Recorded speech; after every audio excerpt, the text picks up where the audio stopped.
I used talcum powder for most of my life, used it with all of my kids when they were very little. Now I've been diagnosed with some of the health problems that I read about it causing. Can I still join the talc lawsuit?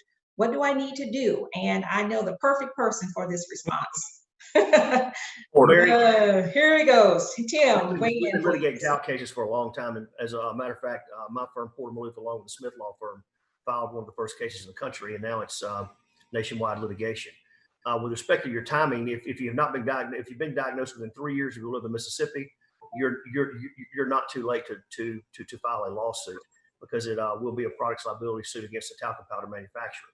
The other thing that you mentioned was an injury. The injury that we're taking and the injuries that we're looking at are either a cancer caused by like mesothelioma, which is breathing and inhaling the talcum powder in, or ovarian cancer is what we've been able to link to the use of a talcum powder. So if you have one of those injuries, you can give our office a call, and we'll be happy to look at the case. And I can tell you that there's been a lot of good news for us on the talcum front over the last 6 months. We've had the federal MDL, which is a multi-district litigation court out of New Jersey, where a lot of these cases are consolidated, actually ruled that our experts were qualified to testify, which means J&J, Johnson & Johnson will have to face a trial all across the country.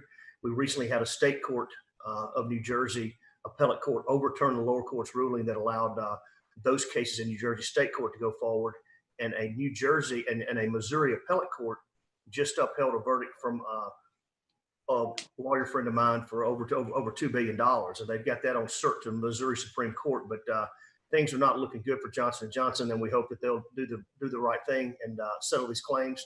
One other thing I will add is that they did announce this year. They blame it on the COVID. I don't think it has anything to do with COVID, but they're taking talc out of their baby powder as well, which is one of the things that we fought for. Former Attorney Jim Hood had filed a case on behalf of the state of Mississippi, and that was one of the requested reliefs that we were asking for. And we were glad that J&J finally decided to take talcum powder out of Johnson & Johnson's baby powder. That's a pretty big deal to think that Tim's firm, Porter Malouf, and the Smith Law Firm has gotten a giant corporation to change the way that they do business. And that came from lawyers from Mississippi that are friends of mine and friends of this show. And so I'm really proud that they've had such an impact on public health. And it's the way you change things in America a lot of times nowadays. Yeah. Well, Rocky, and one of the things that helped change things is when we first started filing these lawsuits, we were filing them straight talcum powder that talc causes ovarian cancer. We believe the science backs that up.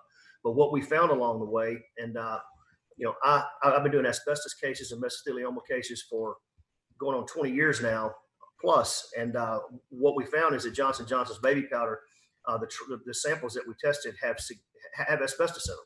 So this has now become not just a talc case, but it's become an asbestos talc case, along with other heavy metals and other things that are cancer causing that is in that baby powder.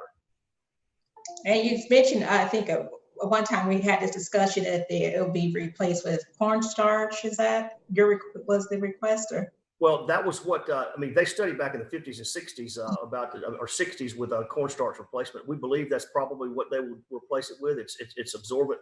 It may not be as soft as the talc, but it certainly does the job without any known health effects that we are aware of. We can go on a long time about that topic too, because one of the things that always amazes me when we talk about this is the fact that it went on for so long. We're talking decades, and people, so many complaints over the years. And I'm just always amazed at the fact that they were, I guess because it's such a huge corporation that this would take so long to, come to some sort of resolve.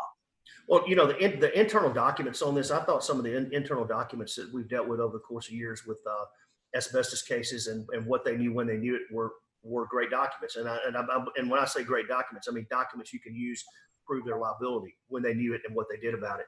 But these talcum powder documents are just as full of information about what they knew, when they knew it, and what they did about it. And up until recently, by taking talcum powder out, we believe it's going to be safer for women and others who even may breathe the powder.